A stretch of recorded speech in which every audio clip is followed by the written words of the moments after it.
Every morning, Zion would sit by the quiet lakeside with a fishing rod in hand, letting the calm ripples of water wash away the stress of his life.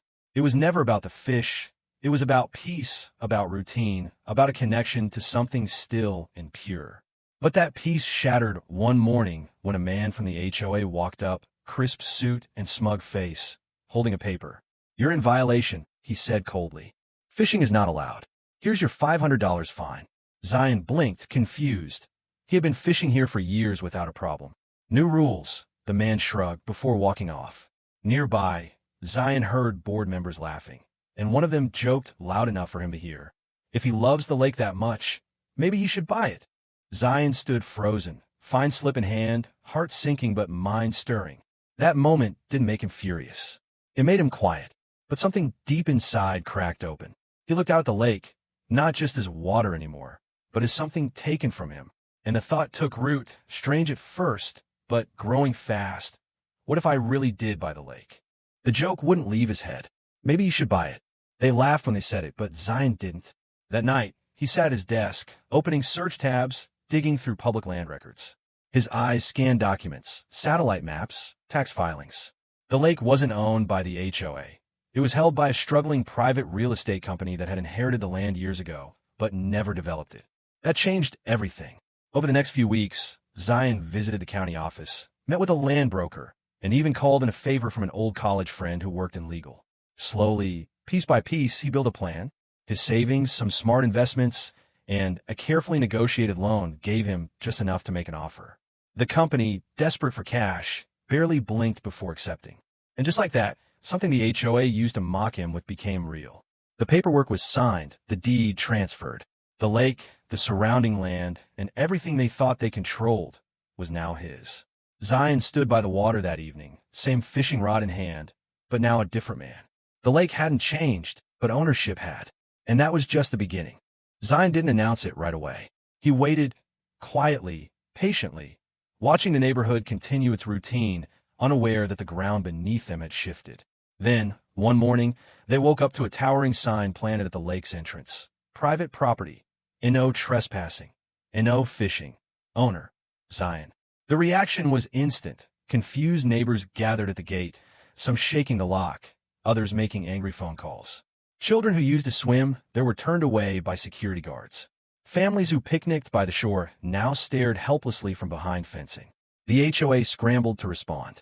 They called Zion, emailed him, even sent someone to knock on his door. But he never answered. He simply sat on his porch, sipping coffee, watching. Not with joy, but with justice. He wasn't loud. He wasn't cruel. He had just drawn a line, the same way they had done to him. Only difference was his line held power. Real power. And the people who once laughed at him now stood on the outside, peering in at something they no longer had the right to touch. The neighborhood didn't take it well. At first, they were angry, threatening legal action, calling emergency HOA meetings, spreading flyers to rally the community. But the truth hit hard and fast. Zion owned the land fair and legal, and no one, not even the HOA, could undo it. Desperation replaced arrogance. Some neighbors tried apologizing. Others sent letters begging for lake access. One even offered to donate to a fake fishing club if Zion would lift the ban. But he didn't flinch. The same board that once mocked him began to fracture under pressure. Residents turned on them, angry that their arrogance had cost everyone access. News outlets caught wind of the story. Headlines read, "Man buys lake to get back at HOA. Petty fine leads to legendary revenge." Zion's inbox flooded. Some call him a hero.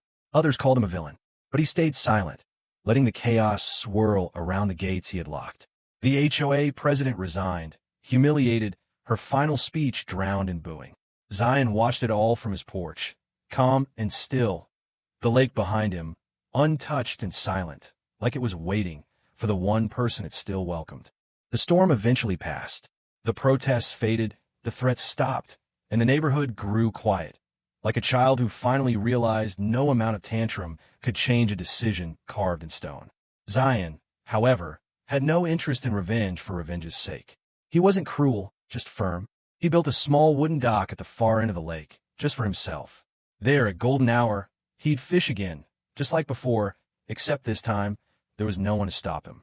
But he didn't keep it all to himself. On weekends, he invited kids from outside the gated community, underprivileged children who had never known what it felt like to fish, to sit by water, to feel peace. He taught them how to cast a line, how to sit still and listen to the ripples. And at the lake's edge, he installed a simple plaque.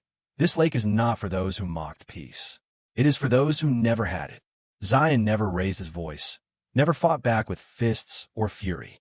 He let the deed do the talking. And as he sat quietly on the dock one final time, fishing rod in hand, the sunset glowing over the water, one thought echoed in his mind, calm, clear, and permanent. They find me for fishing, so I bought the lake.